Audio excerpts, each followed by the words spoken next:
सभी लोगों को मेरी तरफ से आदाब, सलाम, नमस्कार। मैं जमीउद्दीन मंसूर और इससे जुड़े हुए सभी लोगों का तहे दिल से शुक्रिया अदा करता हूं कि उन्होंने मुझे इस लायक समझा कि मैं इस महफिल में शामिल हो सकूं और आने वाली जनरेशन के लिए कुछ बेहतर कर पाऊं। मैं थोड़ा सा अपने बारे में बताना चाहता हूं, उसके बाद मैं बात करूंगा एजुकेशन पे और वैल्यू सिस्टम पे, और हम बात करेंगे कि जिंदगी में जब परेशानियां आती हैं तो किस तरीके से उन्हें टेकल किया जाए। उससे पहले मैं एक बात बताऊं, नुसाद भाई शायद ये बोल रहे थे कि जब इंसान ऊंची बुलंदियों पे जाता है या सक्सेस की तरफ जाता है तो अपने लोगों से मुंह मोड़ लेता है या बात नहीं कर पाता। तो मैं उनको बताना चाहता हूँ सिर्फ इसलिए कि मुझे आप लोगों से कितना प्यार है। मैं आज यहाँ माननीय वित्त मंत्री निर्मला सीतारमण जी और माननीय शिक्षा मंत्री धर्मेंद्र प्रधान जी, जिनका दिल्ली में आज मेरे साथ प्रोग्राम को छोड़कर यहाँ आया हूँ, और मेरा मकसद सिर्फ ये है कि मेरे यहाँ आने से शायद मेरी कोई एक बात या दो बातें किसी की जिंदगी में इनकलकेट हो जाए और उसकी जिंदगी बेहतर हो जाए। क्योंकि मेरी हमेशा से कोशिश रहती थी कि मैं सक्सेस लोगों को सुनूं, उनकी बातों का अनुसरण करूं और अपनी जिंदगी को बेहतर करूं। क्योंकि ये सच्चाई है इस समाज की, इस दुनिया की वैल्यू कामयाबी की है। अगर आप कामयाब नहीं है, आपके पास कितनी भी बातें हैं, कितना भी ज्ञान है, सब व्यर्थ है, कोई आपकी नहीं सुनने वाला। तो अगर आपको टैग मिला है किसी चीज का और उससे आपकी कौम का, आपके समाज का, आपके प्रदेश का, आपके मुल्क का भला हो सकता है, तो कोशिश करनी चाहिए। मेरा भरोसा कोशिश करने में है, रिजल्ट में नहीं है।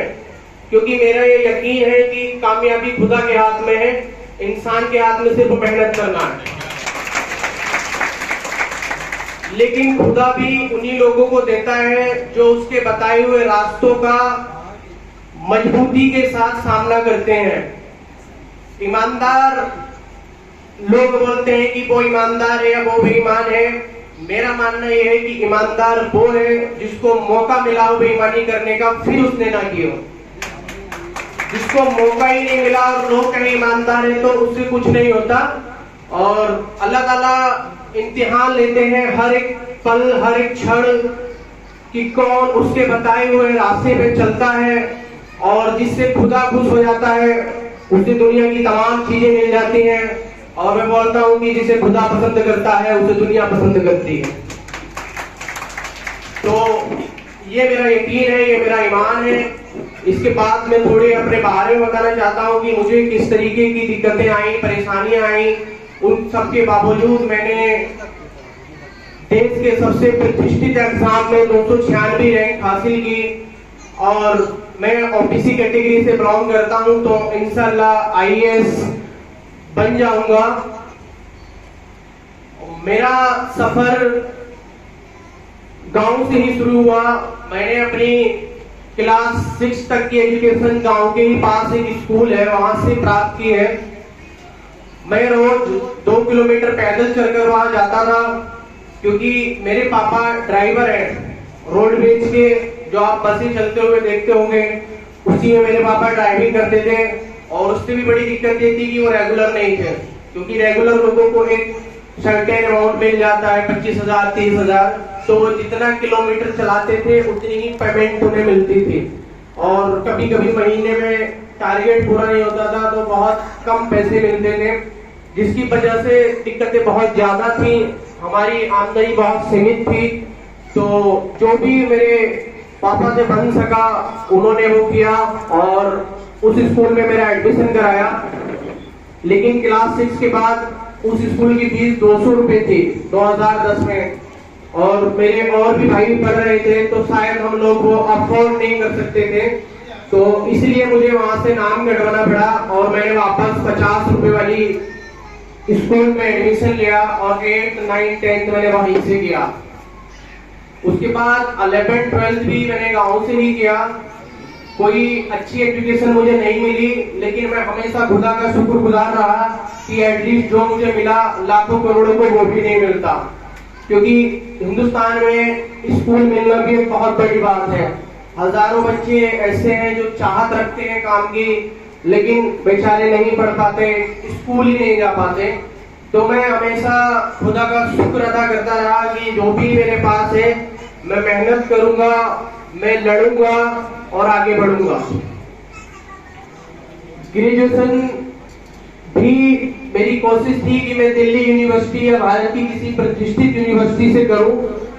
तो मैं आज इस बात को इस मंच से शेयर करना चाहूंगा कि मैंने एजुकेशन लोन के लिए अप्लाई किया था मुरादाबाद के कुछ बैंकों में, बट मुझे किसी बैंक ने लोन भी नहीं दिया, क्योंकि वो बहुत सारे डॉक्यूमेंट चाहिए होते हैं और बहुत सारे हर्डल होते हैं। तो मेरा वो सपना भी वही रह गया और फिर मैंने गांव के ही पास एक लोकल स्कूल कॉलेज है, वहीं से अपना ग्रेजुएशन किया। उस बीच हालात बहुत ज्यादा खराब हो गए, क्योंकि हमारे घर में 7 सदस्य हैं। मैं, मेरी अम्मी पापा और 3 भाई और हैं और एक बहन है। तो घर में एक ही आदमी कमाने वाला है तो बहुत मुश्किल होती है। तो मैंने गांव में ही साइबर कैफे खोल लिया और लोगों के ऑनलाइन या जो भी सरकारी स्कीम आती थी उसके थ्रू जो भी कमाई होती थी तो मैं घर पे सपोर्ट करने लगा। तो 2018 तक, 2016 से 2018 तक मैंने साइबर कैफे चलाया और मैं अच्छी इनकम कमा लेता था। 20-25 हजार रुपए मेरा महीने का होने लगा था लास्ट तक आते आते, क्योंकि मैं काफी मेहनत करता था। लेकिन यही था कि इससे सिर्फ मेरा भला हो सकता है। मेरी एक बचपन से सोच रही है कि मुझे लोगों के लिए काम करना है, तो वो शायद मैं साइबर कैफे में रह के नहीं कर सकता था। ज्यादा से ज्यादा 40, 50, 60 इतना ही मैं कर सकता था और किसी को उसका हक नहीं दिला सकता था, उतनी मेरे पास पावर नहीं थी। तो ये मेरे लिए बहुत बड़ा डिसीजन था कि मैंने साइबर कैफे छोड़ा। मैं एक वेल सेटल्ड पर्सन था, वो मैंने छोड़ा और उसके बाद मैंने दिल्ली जाने का निर्णय लिया। लेकिन उसके बाद वही फिर प्रॉब्लम कि पैसे कहाँ से आएंगे। तो मैंने 20-25 हजार रुपए तो अपनी सेविंग की थी साइबर कैफे की। उसके बाद वो रकम तो अधूरी थी, क्योंकि मेरा प्लान था कि एटलीस्ट 3 साल तो लगेंगे ही, कम से कम बड़ा एग्जाम है, टफ एग्जाम है, मुश्किलें आने वाली है, तो 3 साल का प्लान होना चाहिए एटलीस्ट। तो मैंने लोन करवाया साइबर कैफे में। उसके बाद भी पैसे कम पड़े। मैंने अपने दादा के केसीसी कार्ड पे लोन करवाया, लेकिन मैं टूटा नहीं, मैं झुका नहीं, मैं आगे बढ़ा।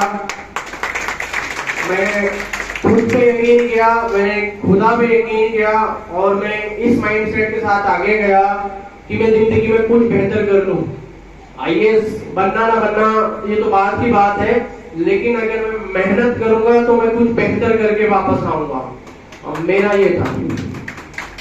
उसके बाद वही है कि परेशानियां पीछे ही नहीं छोड़ती है, जब एक बार किसी को पकड़ लेती है। तो मैं दिल्ली गया। दिल्ली में जो मैंने एस्टिमेट बनाया था 3 लाख रुपए का, वो बहुत जल्द खत्म हो गया और 2020 आते आते मेरे पास पैसे भी खत्म होने ही वाले थे।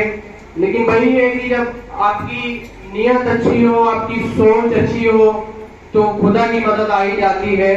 तो उस बीच एक दिल्ली में एनजीओ है, जिस तरीके से जमीरुल मंसूर सर ने बताया कि बच्चों को स्पॉन्सर करेंगे, तो वो जो सिविल सर्विसेज की तैयारी करते हैं, जो बच्चे खुद से कैपेबल नहीं होते हैं, तो उनको वो सपोर्ट करते हैं। तो मुझे उस संस्था में एडमिशन मिल गया और मेरे रहने और खाने की टेंशन खत्म हो गई।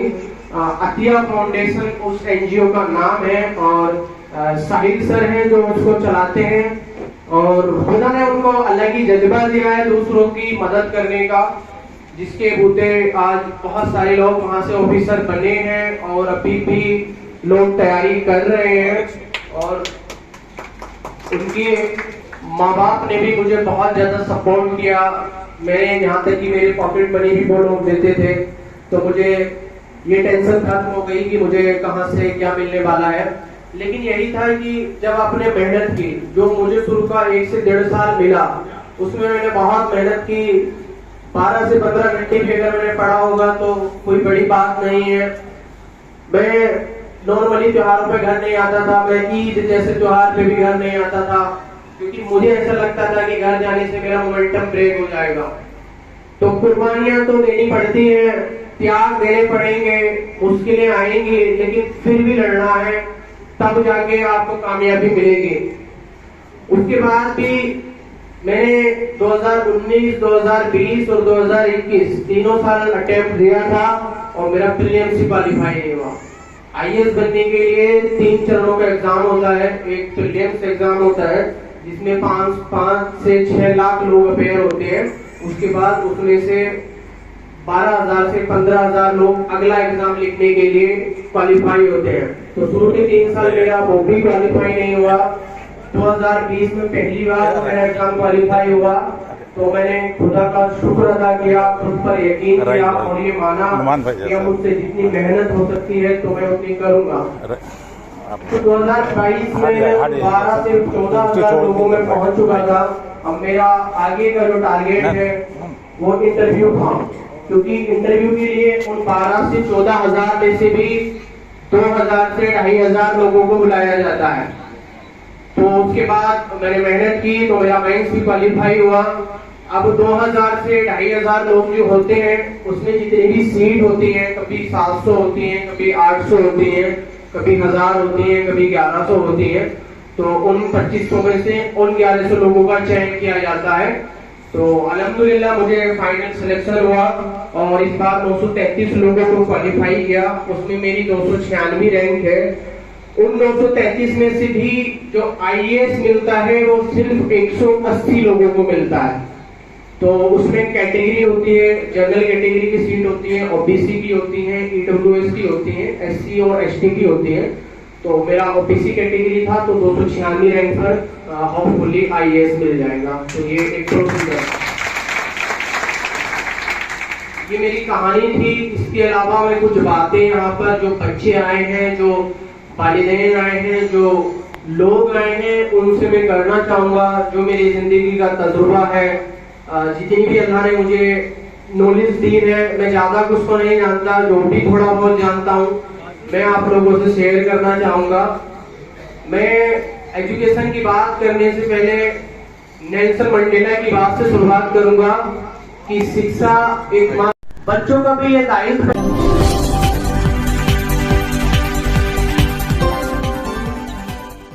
सब्सक्राइब कीजिए हमारे मंसूरी समाज चैनल को और बेल आइकन